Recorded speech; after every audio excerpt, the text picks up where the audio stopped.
Alright, look, let's talk about Dhaka. This city, man, it's electric.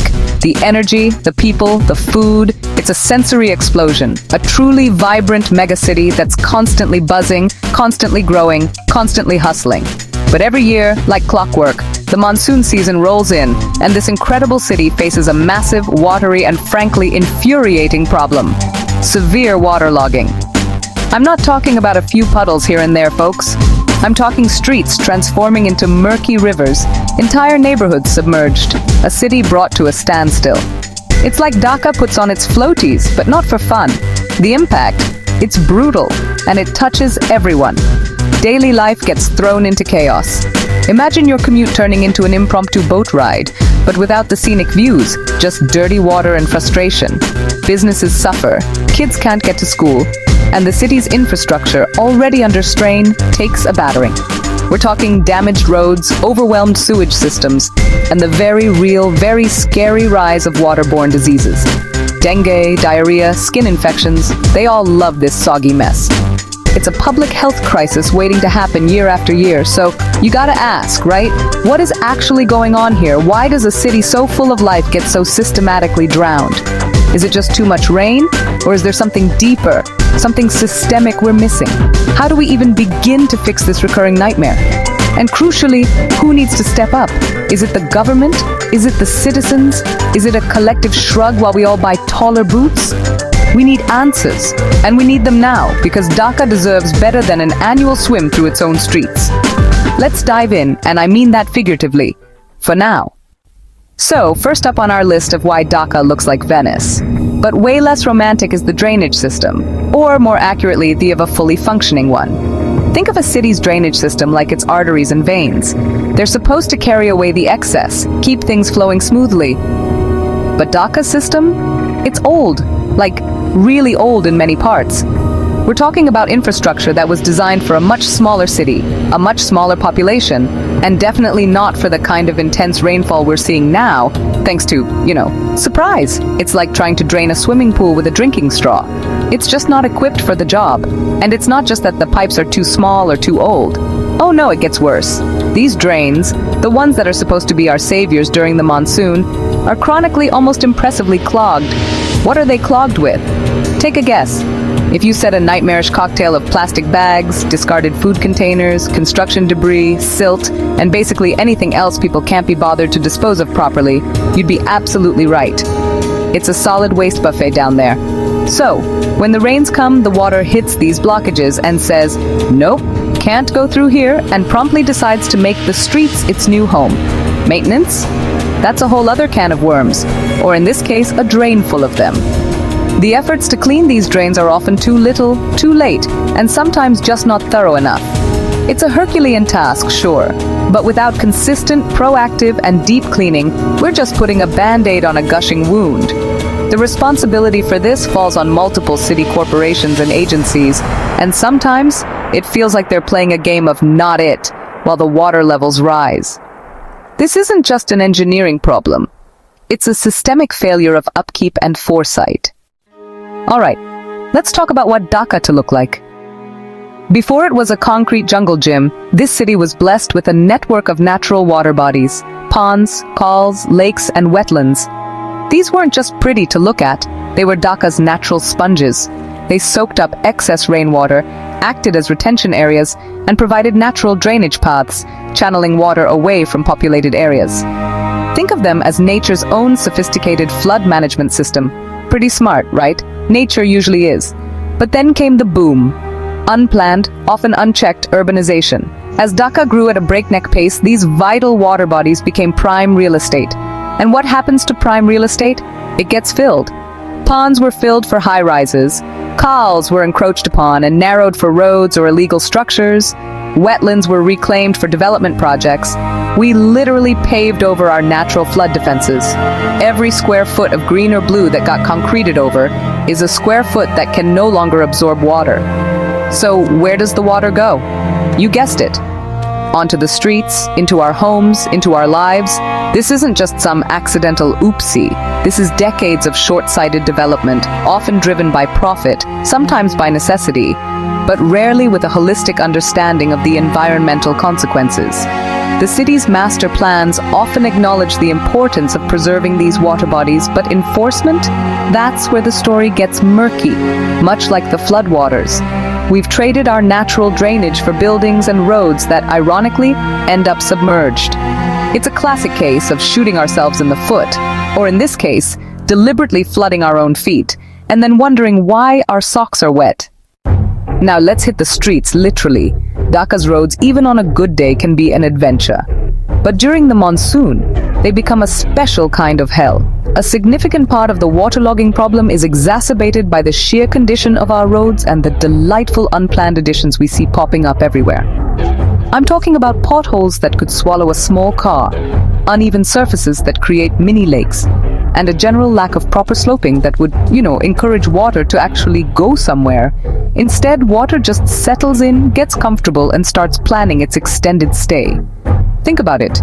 If a road surface is uneven, full of depressions, or poorly constructed, it naturally becomes a collection point for rainwater.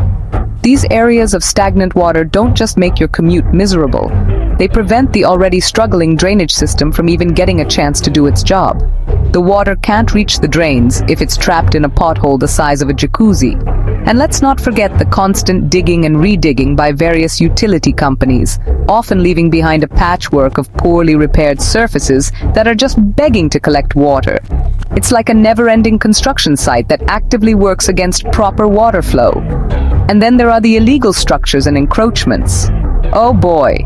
Shops extending onto footpaths, unplanned constructions blocking natural water pathways, or even drains themselves. It's a free-for-all in some areas. These structures don't just look messy, they are physical barriers. They constrict the already narrow pathways for water, create new blockages, and turn streets into obstacle courses that trap water. It's not just about the big canals being encroached. It's about the micro-level obstructions that collectively contribute to macro-level flooding. Every little bit of unplanned construction adds another straw to the camel's already soaking wet back. Okay, we need to talk about plastic. Specifically, our city's unhealthy obsession with single-use plastics and our equally disastrous inability to manage that waste. This isn't just an eyesore, folks. It's a primary accomplice in Dhaka's annual drowning. You see those colorful plastic bags, chip packets, bottles, and food containers floating down the street rivers? Before they get there, a huge number of them find their way into our drains, sewers, and canals. And plastic, as we know, is persistent. It doesn't just biodegrade quietly, it sticks around for hundreds of years. Imagine the scene. It starts to rain, water rushes towards the drains, and what does it find? A dense, impenetrable mat of plastic waste. These plastics act like a waterproof seal, a dam made of our own discarded junk. They physically block the entry points to the drains, they clog the underground pipes, they reduce the carrying capacity of canals to a trickle. Even a perfectly designed drainage system would struggle against this onslaught of synthetic garbage. It's like trying to unclog your sink, but the blockage is made of a million tiny, indestructible pieces of plastic. Good luck with that, plunger. This is a direct consequence of a colossal waste management failure. We generate tons and tons of waste every single day, and a significant portion of it is plastic. But where does it all go?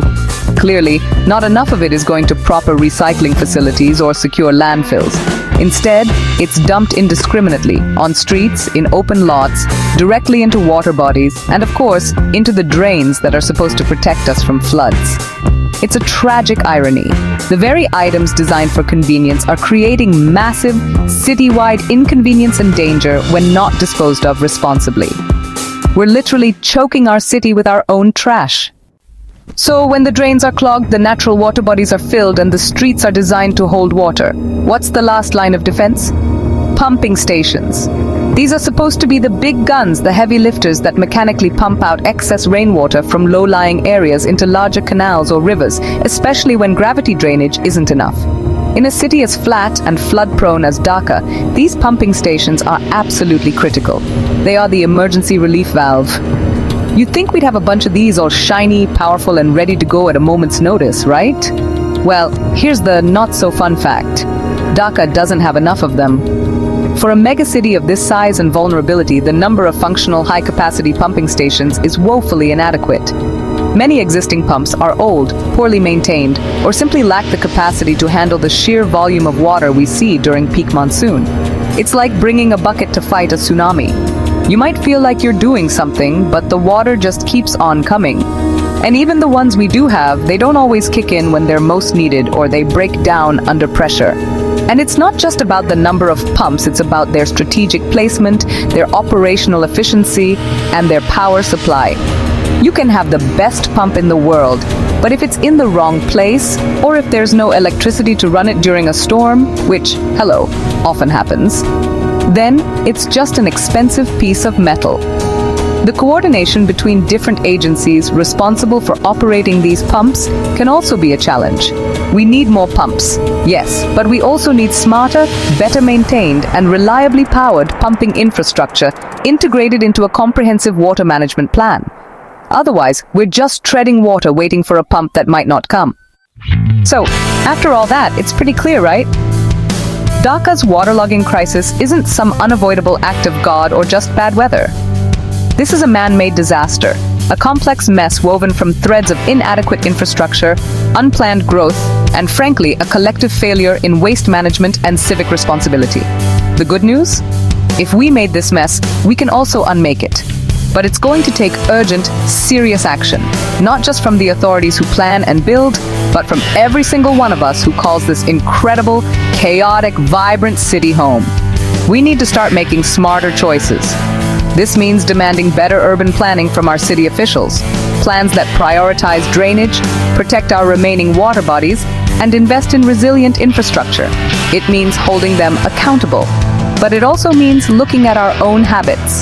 That plastic bottle you throw on the street, that construction debris dumped carelessly, it all adds up.